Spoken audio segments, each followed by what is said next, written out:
Despite lockdown, I was recently still able to virtually attend pastoral supervision.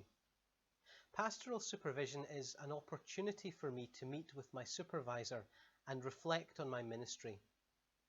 Normally, I bring a situation I have encountered from the previous month, and we explore it together, helping me to understand myself and the situation better, and most importantly, to see how God is working in me, through me, and around me in my ministry. Unsurprisingly, the current situation was the focus of our recent conversation, and she asked me two main questions. What am I finding is good and life-giving in lockdown? And how can I take what is good and retain it when things return to normal? My reflections on those two questions have more or less informed the thoughts I would like to share with you today.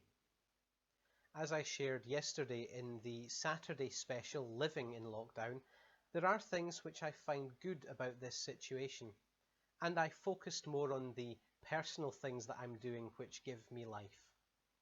Today I want to share more about my work and why I am finding working in lockdown life-giving. And I hope to share some reflections about what my situation might reveal to the wider church. What have I learned in lockdown? First, I have found the very reality of ministry in lockdown to be life-giving. Our circumstances mean that ministry cannot be undertaken as normal. Gatherings for worship, meetings, pastoral care, and so on, these things are not happening. It is a challenge to pray, think, and reflect on how the shape of ministry needs to change in order to meet the needs of our current situation.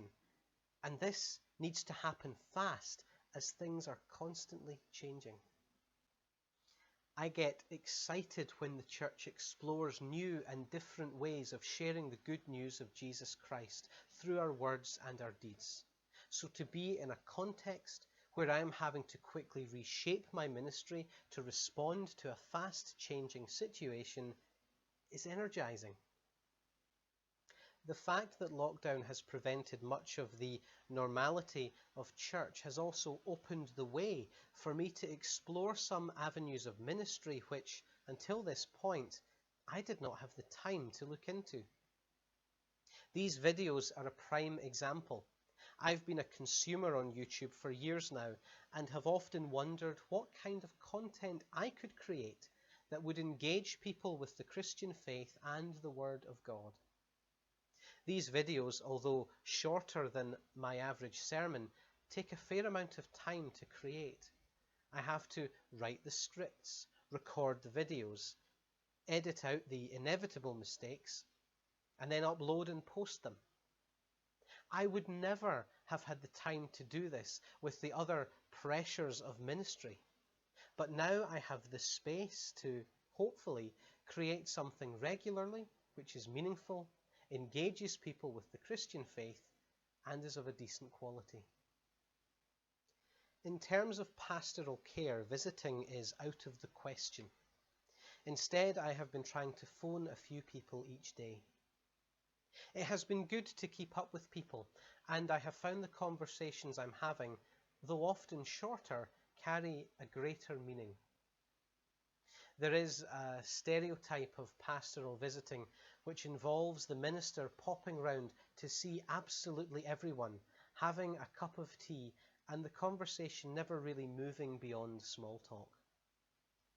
I'm afraid to say that I have sometimes found that stereotype to be truer than we might admit, and I struggle with that because I leave those visits wondering, what was my purpose in being there? The current situation, while very difficult for many, has given me a real sense of purpose as I reach out to people.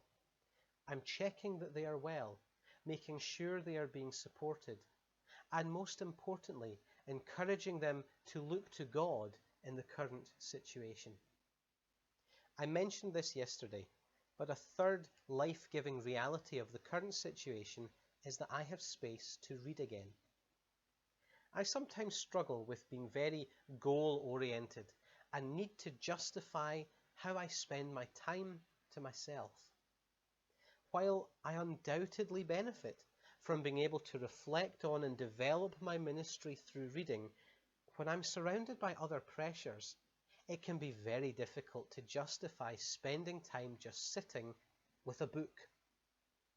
With those pressures gone for now, I have been greatly encouraged by opening some of these books behind me and benefiting from the wisdom contained within them. There are, of course, things about the current situation which I do not find life-giving. One example would be the situation around funeral services. Now, funerals are an important part of my work and can be a difficult undertaking even at the best of times. But I'm finding it even harder in lockdown, as my desire to be there to support and care for bereaved families is severely curtailed. I cannot even shake hands with them. More generally, as an extrovert, albeit a shy one, I do miss being in the actual company of other people. So I do not desire this situation to continue any longer than it has to. But this does make the question, how do I retain what is good about this when lockdown is over, all the more important? What might the church learn from lockdown? I've reflected on this somewhat in other videos, so I don't want to go over this again in too much detail, though I do think I have a couple of new thoughts to share with you. I would start by once again reaffirming my belief that while God did not create this situation, He is using it for His purposes. He is giving His people space to think about what it really means to follow Him and be part of His church, and is encouraging us to live as the church in our homes, streets, and communities. Just as my supervisor asked me what I am learning from lockdown and encouraged me to reflect on what I can take from this experience and continue when it is over, so I think the church collectively needs to ask this question too.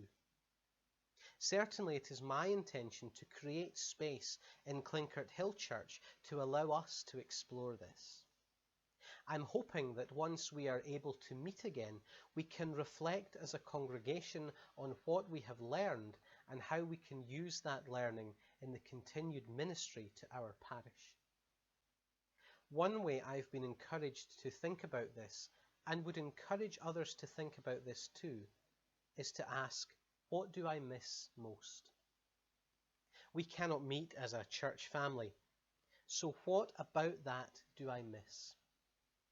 By framing the question this way, we can begin to understand what is important about meeting as a church, and assuming that what we miss fits with God's desire for His church, which is a subject for another time, then that can become the priorities we focus on when we return. It also highlights the aspects of church which perhaps draw focus and attention, but actually we realize are not vital to the church's mission. If we realize this, then we give ourselves permission to leave such things behind. I have also been wondering about our attitude toward our use of time. This came about thanks to a conversation with my wife. We reflected that we sense there is a common attitude at the moment which says, my time belongs to me. While this may sound fair enough, if you start to delve deeper, it becomes problematic. If my time is truly my own, then I am the master of how I use it. It is therefore justifiable that I invest my time in the things I want and shy away from the things I don't want. Again, this may sound fair enough at first, but then we remember that the reality of life is that we often have to do things we don't necessarily want to do. If we have an attitude that our time is our own, then I fear we can grow to resent those things that we need to do but don't want to do. because we see these things as taking or stealing our time away from us, we grow to resent them. I think about my own situation and the way I've been spending my time crafting this new approach to ministry.